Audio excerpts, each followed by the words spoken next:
Bonjour à ça marche? Vous m'entendez bien? Oui, oui. Oui, bonjour à tous. Alors je me présente en dessous, donc Paul Darme, conservateur du patrimoine. Pour ceux qui ne me connaissent pas, je suis en train de travailler, de finir un livre sur l'aéroport d'Orly. Voilà. Et c'est un peu moi qui ai amené au sein du service patrimoine dans lequel je travaille, le service a travaillé sur le patrimoine aéronautique à travers cette étude sur l'aéroport d'Orly. Peut-être qu'on verra là-dessus tout à l'heure. Donc merci à Ariane et merci à la DGAC de m'avoir gentiment invité pour vous présenter en quelques mots la nouvelle politique patrimoniale de Madame Pécresse et notamment le label Patrimoine Île-de-France, donc qui vient couronner, on va dire, 20 ans de travail sur le patrimoine en Île-de-France.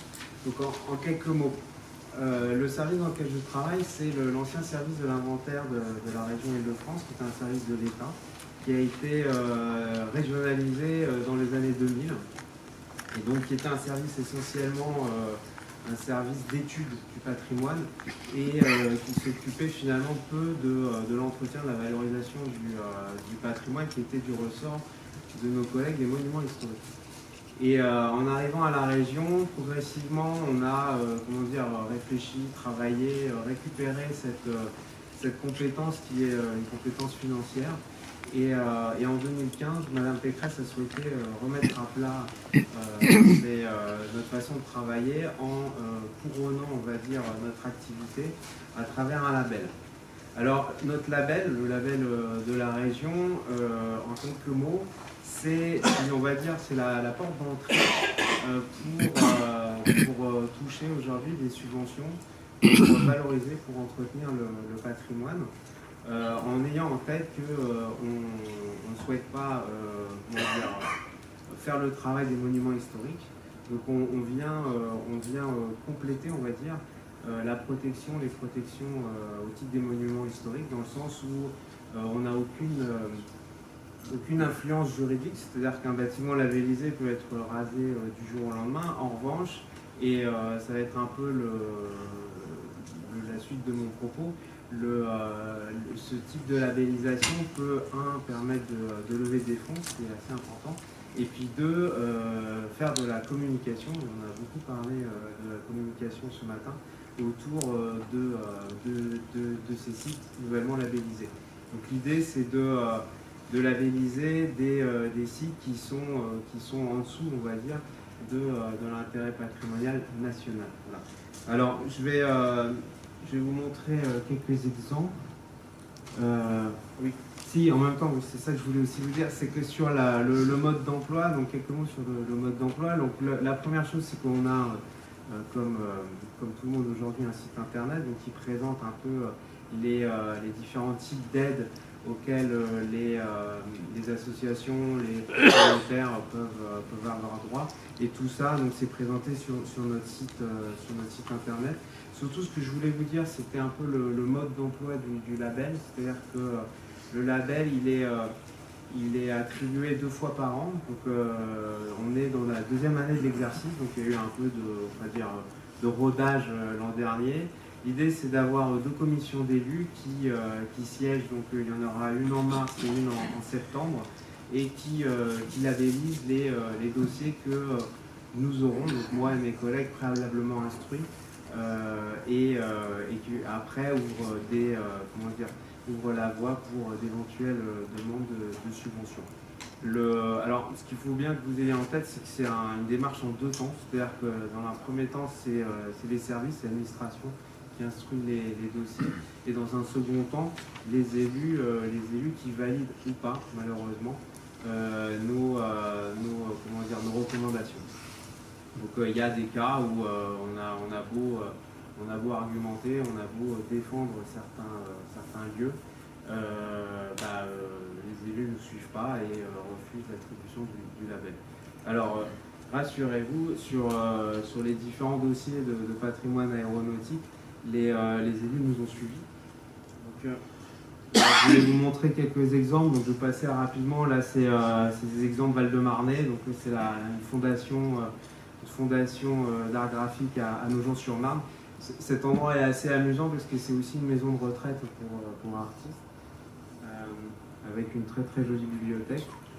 La cité jardin de Champigny-sur-Marne. Donc là, c'était c'était un dossier multiple dans le sens où on a labellisé des cités jardins. Donc il y en a différentes en Ile-de-France.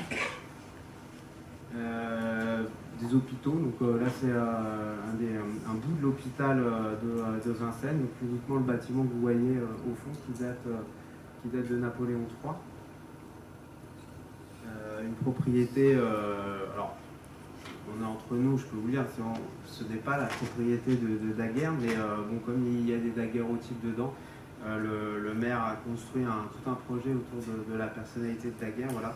Et donc la région a souhaité labelliser ce lieu eu égard à l'histoire de la photographie. Et alors ça je passe rapidement. Ce que je voulais vous montrer, c'est surtout ça, parce que c'est ça qui nous intéresse.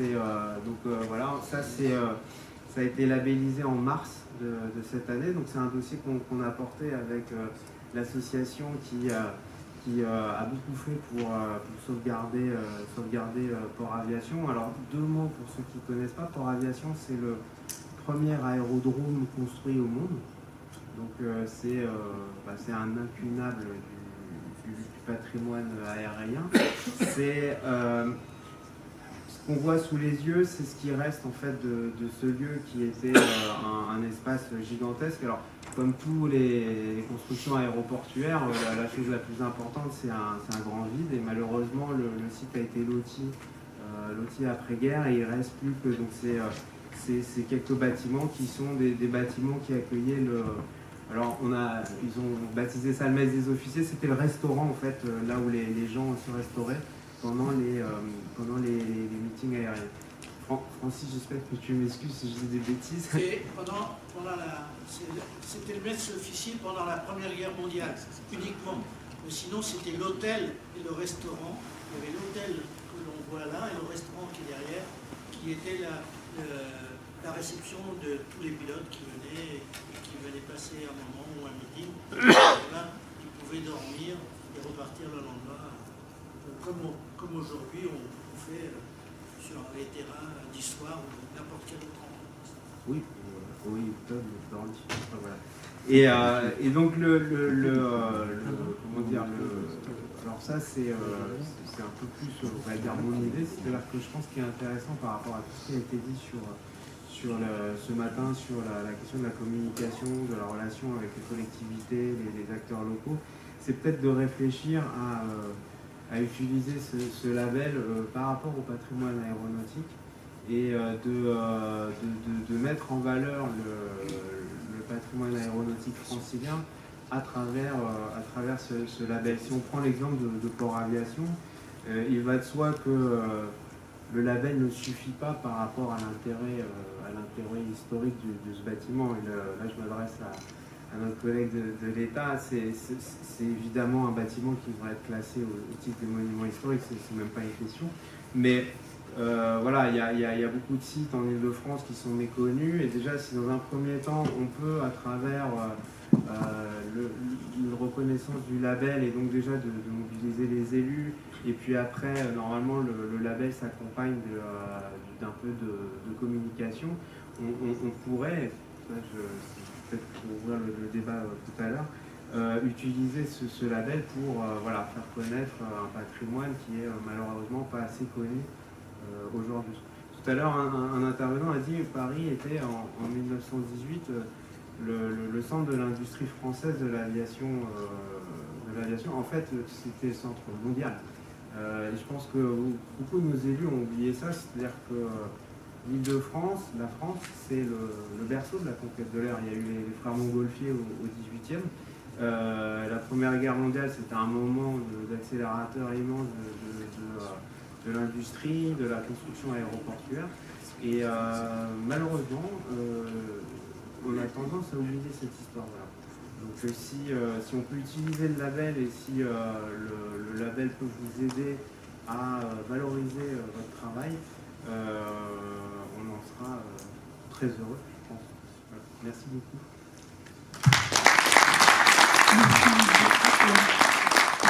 question.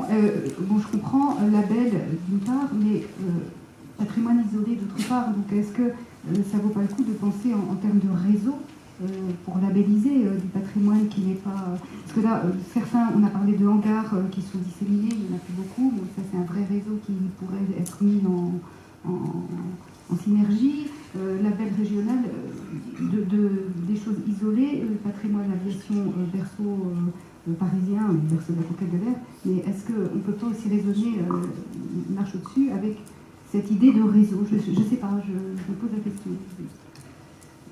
Parce que quelle sera la force d'avoir ce label pour Port Aviation, qui est là déjà, donc, puisque ça reste de façon isolée, quoi, en quelque sorte, je ne sais pas. Alors, plusieurs éléments de réponse. Donc, on en a parlé ce matin, donc c'est pour ça que je suis pas revenu là-dessus, mais la région travaille en collaboration avec la Fondation du patrimoine. Donc déjà, il y a un embryon, on va dire, de réseau, en tout cas un réseau informel qui est en train de se mettre en place avec les grands acteurs de la défense du patrimoine en France. On travaille aussi avec nos collègues de la CRMH, donc la Conservation régionale des monuments historiques. Après, je pense que sur ce qui a été dit ce matin, ce qui est aussi intéressant, c'est peut-être de travailler avec les gens qui ne sont pas des acteurs du patrimoine. On a parlé des offices de tourisme.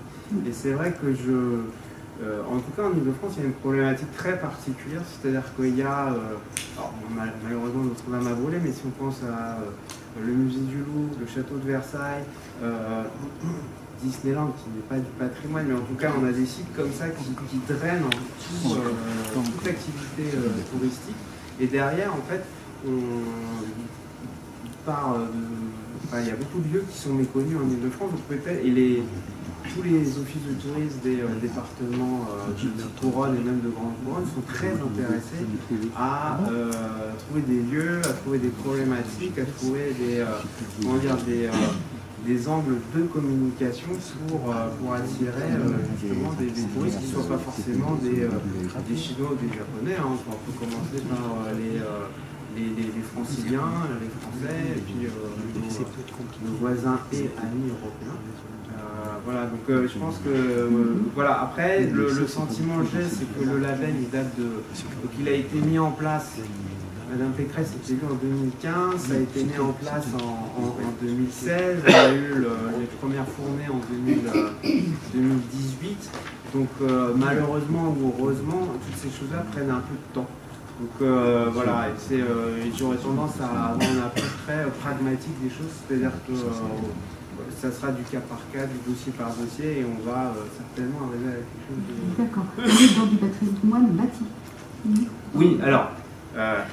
j'ai souvent posé la question à mes collègues, c'est-à-dire est-ce qu'on peut labelliser des avions? Ils m'ont dit non, dans la délibération. La délibération, c'est, on va dire, l'équivalent d'un texte de loi pour une collectivité territoriale. On parle que de patrimoine bâti. J'aurais fait remarquer qu'on on n'excluait pas le patrimoine mobilier. Donc j'aurais tendance à dire tant qu'on n'a pas essayé, on ne sait pas. Voilà. Bon. Ce qui est important, c'est l'intérêt patrimonial au regard de l'histoire de la région. Voilà. C'est surtout ça qui Merci. Est-ce que vous voulez réagir dans la salle? Oui, passer le micro. Alors on aura encore la culture, avec grand plaisir, et Philippe Young aussi. Oui, alors la culture. Et héritage. Merci beaucoup. Je voudrais un petit peu, en écho à ce que vient de dire mon collègue du service régional de l'inventaire, dire deux choses que je connais un petit peu d'expérience. L'autre jour, il y a un mois, d'ailleurs Ariane tu le sais, j'ai fait une petite intervention sur le patrimoine, justement, le patrimoine aéronautique dans le département des Hauts-de-Seine. Et il est vrai que le département des Hauts-de-Seine était vraiment un berceau de l'aviation et de l'industrie aéronautique française. Or, comme vous le savez, quand j'ai étudié tout ça, je me suis dit, mais qu'est-ce qu'il en reste? Il ne reste pratiquement plus rien. Et là, je pense que il y a deux choses. D'abord, les villes, et surtout les villes de l'Ouest parisien, qui étaient, avant l'apparition de l'aviation, considérées, de l'industrie, pardon, considérées comme un petit peu, c'est la banlieue ouest, c'est la banlieue qui s'est le plus développée. Et de fait, il y avait en plus la capitale politique de la France qui était là. Hein. Et donc, en plus, il y a de très jolis sites. Donc, elle a très mal accepté cette espèce de grève de l'industrie qui s'est développée donc justement dans ces communes.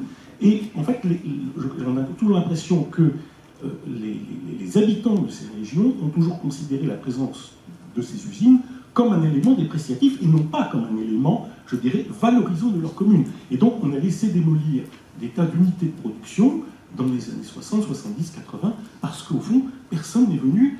Alors il y a eu des études qui ont été faites par l'inventaire, la cellule du patrimoine industriel, etc. Mais sur le terrain, tout ça a absolument disparu. Et je ne cite même pas l'exemple de l'île de Seguin, qui n'est pas du patrimoine aéronautique, ou fort peu, hein, mais il y a eu très peu de conservation, ou pratiquement pas de conservation de la mémoire ouvrière à l'île de Seguin. Et la deuxième chose, c'est que en France, il y a une grande culture de l'architecture. Et fort peu, elle est très ancienne. Et fort peu une culture du patrimoine technique, elle est beaucoup plus récente. Et ce que je cite souvent, moi je donne un cours à l'Institut national du patrimoine, et je cite souvent cet exemple.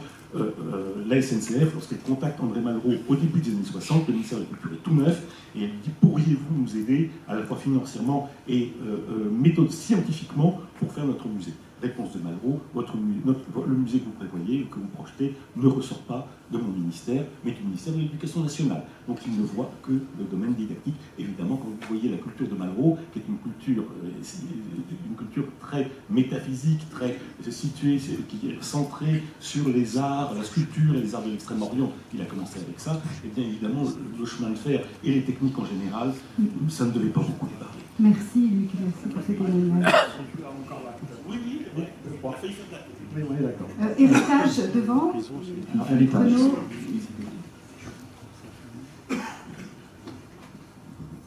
Je veux bien que tu te présentes. Oui, Philippe Vanlière, secrétaire général d'Héritage, donc qui est l'association qui sauvegarde le patrimoine des ex-sociétés aérospatiales EMATRA depuis bientôt 20 ans. J'aurais juste une question modeste à poser.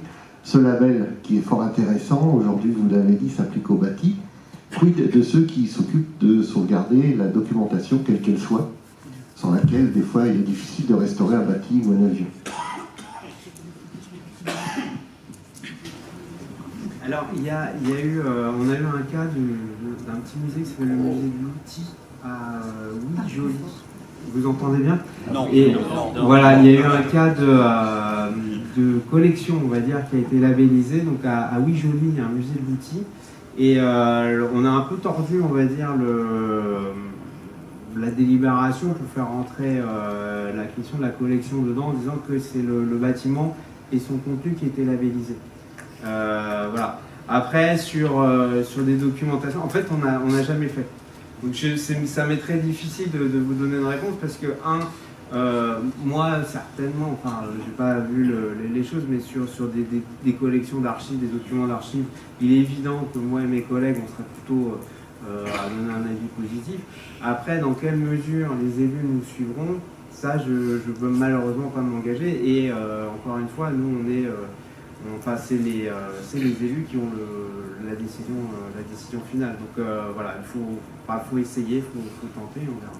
Merci. Merci. Et Philippe? Cette fois-ci, je vais m'exprimer au titre de la commission patrimoine de l'Aéroclub de France. Oui. Les labels, celui-ci, comme d'autres qui peuvent exister de par certaines régions ou certains domaines, sont des outils puissants pour la communication précisément. Et en particulier, représentent une grande attractivité pour les mécènes qu'on peut être amené à solliciter, qui voient une retombée d'image bien supérieure à ce que serait le soutien à une opération, un monument ou un avion qui ne bénéficierait pas de cette protection. Par contre, et je rebondis sur la toute première présentation de LMBC au niveau des phares aéronautiques. Il y a un an ou deux, j'ai eu l'occasion de faire écho de leurs travaux à travers l'aérogramme du patrimoine qui est diffusé par la commission de l'Aéroclub de France et de contacter certaines municipalités sur les territoires desquels se trouvent ces musées. Et il y a une réponse qui vient, une réticence de la part des élus par rapport à un éventuel classement monument historique, c'est les contraintes dans l'environnement du bâtiment ou de l'objet classé qui en découle. Et sur le conseil de Luc Fournier à ce moment-là, j'avais suggéré, ce qui a été rappelé tout à l'heure également, de travailler en amont avec les architectes des bâtiments historiques qui permettent donc éventuellement, enfin non pas de contourner, mais en tout cas de travailler en bonne intelligence et de savoir que ce classement ne représente pas un frein. Il existe également un label, mais dont je n'ai pas l'appellation exacte, mais qui est un label du patrimoine industriel du XXe siècle en tout cas. Et ce patrimoine du XXe siècle s'adapte tout particulièrement au patrimoine aéronautique, au moins 99,9% de ce patrimoine. Et je pense qu'il y aurait une réflexion à apporter pour savoir de l'ensemble de ces protections possibles, quelle est au cas par cas la mieux adaptée à chacun des projets qui sont présentés ici. Merci Philippe. Juste pour Une rebondir. réponse et puis on va passer à la... Oui. Sur la question du label, donc c'est l'ancien label, je pense, architecture du XXe siècle qui a été modifié par la dernière loi concernant le patrimoine. Oui et non. Dans le sens où la CRMH, donc la Commission régionale des monuments historiques d'Île-de-France, avait porté il y a 2-3 ans de ça une idée de labelliser 75 sites en Île-de-France. Et moi j'avais beaucoup milité pour qu'on labellise Orly. Il y avait un périmètre qui était restreint, donc l'aéroport de Roissy sortait du périmètre. Il y avait aussi les hangars CACO au Bourget. Et malheureusement, le groupe Aéroport de Paris a pas donné suite. Parce que, et on retombe sur ce que vous disiez, c'est-à-dire les contraintes. C'est-à-dire que, avec, M. Dromanet a fait une longue lettre expliquant on était déjà dans un environnement extrêmement contraignant en termes de normes. Donc, c'était compliqué de se rajouter un handicap à ce niveau-là. Et par ailleurs, le groupe ADP commence à faire des choses dans la limite du possible, hein, parce qu'on a quand même en tout cas pour Orly Sud, maintenant qui s'appelle Orly 4, un patrimoine qui est avant tout une infrastructure de transport qui continue à être utilisée. Donc on est toujours un peu sur le fil du rasoir. Ce qui est compliqué, je pense, mais ça c'est vraiment à titre personnel, c'est qu'on a un instrument juridique de protection d'un lieu qui a été conçu plus pour des cathédrales, plus pour des monuments figés, et qui est malheureusement pas tellement adapté à une architecture industrielle, même du patrimoine mobilier industriel, qui par essence, c'est des choses qui doivent bouger, qui doivent être utilisées. Et donc si on fige, on a eu le cas là, à la Montagne Nord, c'est-à-dire que évidemment qu'il faut mettre des panneaux photovoltaïques, enfin il faut que le site y vive, mais si on s'en tient à la règlement stricto sensus, la réglementation des monuments historiques, on ne peut pas faire ça.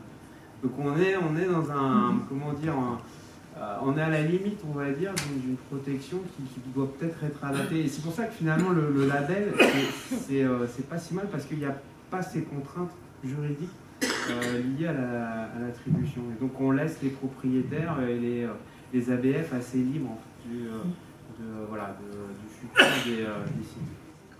Merci. Merci, oui, on peut passer maintenant. Merci, oui, on va passer. Ouais, merci beaucoup, Paul, c'est très intéressant. Merci.